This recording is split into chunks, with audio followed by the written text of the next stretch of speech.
Alright guys, this one is about the budget. It's very simple, but if you see the Gen Y video, I go into some significant detail.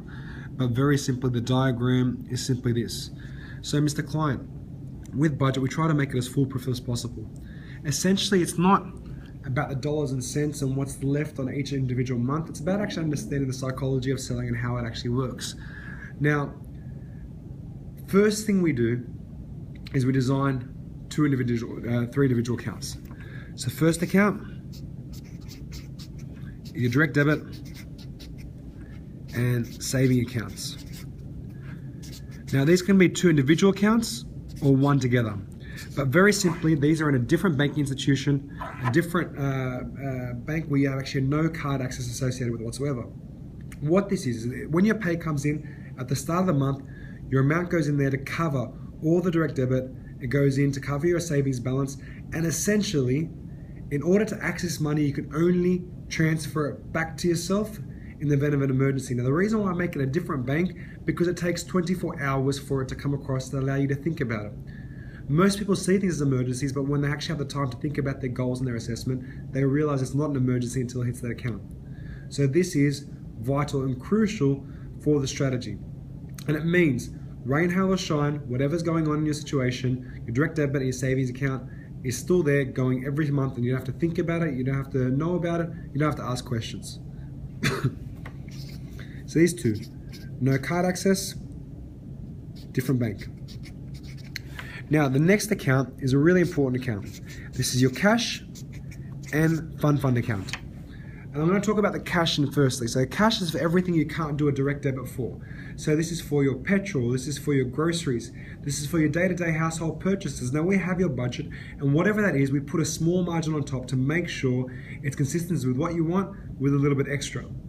Now the fund is a very special account. It's my favorite one.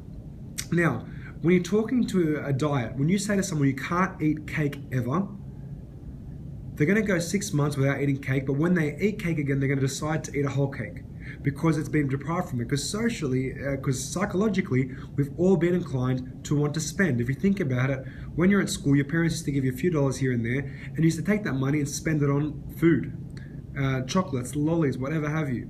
When they give you money to buy something, it's to buy something that you wanted. When you saved, it's to something you wanted. So psychologically, we all associate spending with joy. If you eliminate that joy, then you're not going to get your other goals consistently taken care of, because all you're going to be doing is supplementing bad days with small bursts of joy as opposed to the big joy you want.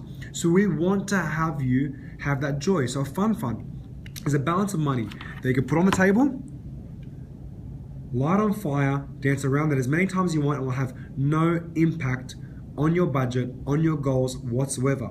This is extremely important because most people who spend outside on themselves when living to a budget feel guilty for every single purchase, so they don't actually get to enjoy the fun component. But the key to this cash and fund is there is 2 cards if you're in a couple. One for husband, one for wife. The key thing about this is 2 cards for one account. And whatever is done, if that cash and fund is done, there is no other money. You are done, and that's it. You're done spending for the month, you're on rice. Now, why this is important, they have 2 cards for one account, is if dad's at the petrol station and mum's at the grocery store, and you're both about to pay, let's say the groceries are $70, and let's say the petrol is $60, and you've got $150 in the bank account, $110 in the bank account. If you're not communicating, then one of you is about to get very embarrassed very quickly, and then it's all going to hit the fan. This is why communication is vital. Because if that conversation before you spend goes down, you're going to call each other and go, okay, I'll only put $20 worth of petrol in, and you buy the groceries. With that conversation, it's a lot easier to get this organized. And the key thing is, very simply, to abide by this budget and to get what you need to achieve with your goals and live sustainably, you spend from here, and these 2 just keep operating as per usual, as per the strategy. It makes it foolproof, it makes it effective, easy to manage, and very little margin of error. Does that make sense, Mr. Client?